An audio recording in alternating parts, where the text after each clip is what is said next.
controversy over the NFL national anthem protest as players on the Houston Texans take a knee after team owner Bob McNair made controversial comments about the protest, saying, quote, "We can't have the inmates running the prison." Will Carr is live in Los Angeles with the details. Will, it looks like most of the team was on its knee there. Yeah, that's right, Rick. A handful decided to stand, but the vast majority of the players on the Houston Texans sideline chose to take a knee in protest today.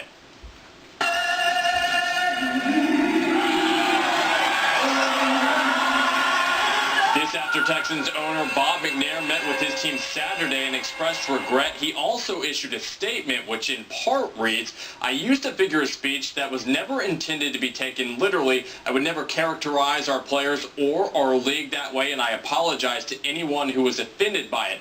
But on Friday, the NAACP in Houston and Representative Sheila Jackson slammed McNair's comment. And it troubles me that for all that period of time, the owners consider these young men something less than human beings. It troubles me that they are in fact a commodity, and I think that that is the concern. Of course, this all started with Colin Kaepernick kneeling last season, but the protest really escalated this year after President Trump weighed in.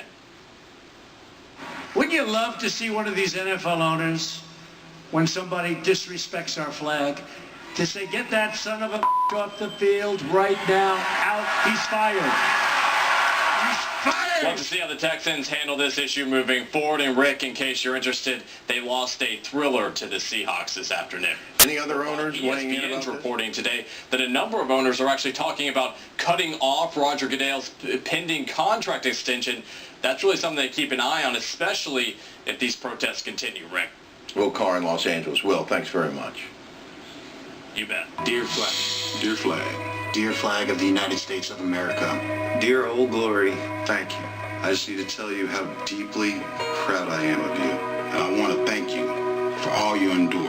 I have always loved you. And at first it frustrated me to see others not stand for you. Right or wrong, it angered me. It hurt me. But now with a little patience, a little listening, I find my heart is full.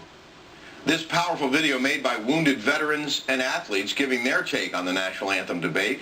The video produced by the Adaptive Training Foundation. That's a Dallas gym run by a former NFL linebacker who decided to focus not just on people in top physical condition, but also on those who suffered life-altering injuries, often on the battlefield. Dave Vobora is the founder and CEO of ATF and a former Mr. Irrelevant, the last player chosen in the 2008 NFL Draft, who somehow managed not to just make a team, but to play 4 years of professional football. So congrats on that, Dave. Thank you, Rick. It's good to be here.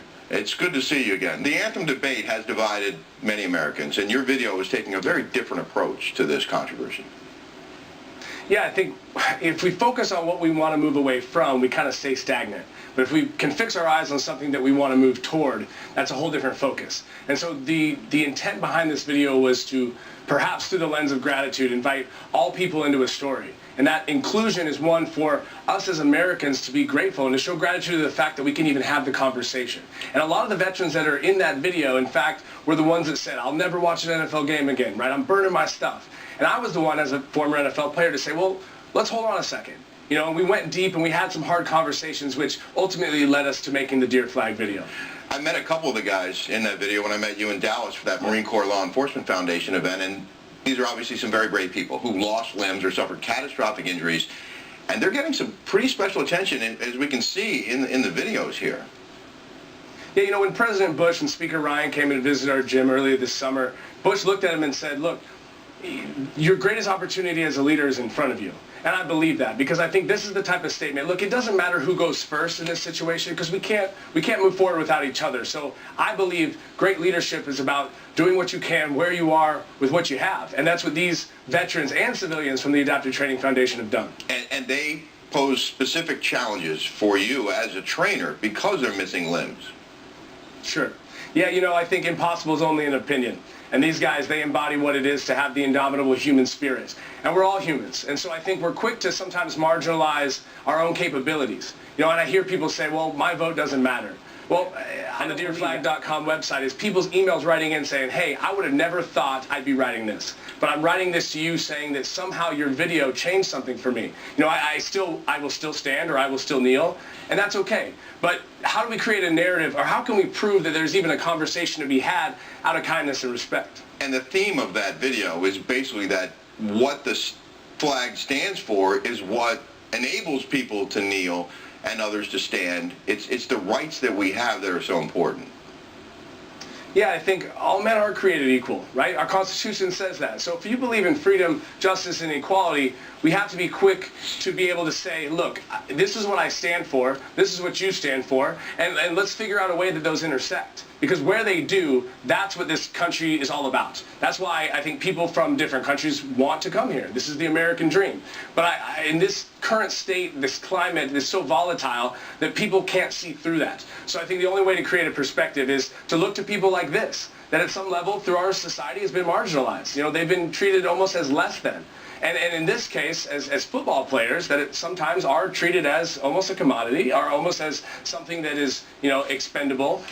We have to look at our deep worth as human beings, and I think that's what our Constitution stands for, and that's why, you know, I'm here to fight for the social injustices and for that flag. When you played for the Rams and the Seahawks, players weren't kneeling during the national anthem, and I wonder what you would have done.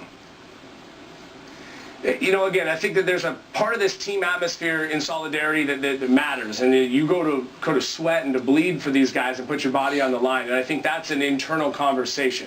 You know, again, I think that America needs a place to go from where we are, and so that's why we want to fix our gaze outside of even what the players are doing, and labeling that as protest, because we know it's not actually against the veterans. It's not actually against those freedoms. It is, in fact, against something totally different. So how do we move to a different arena so that people can stop focusing on, you know, what is so emotionally charged?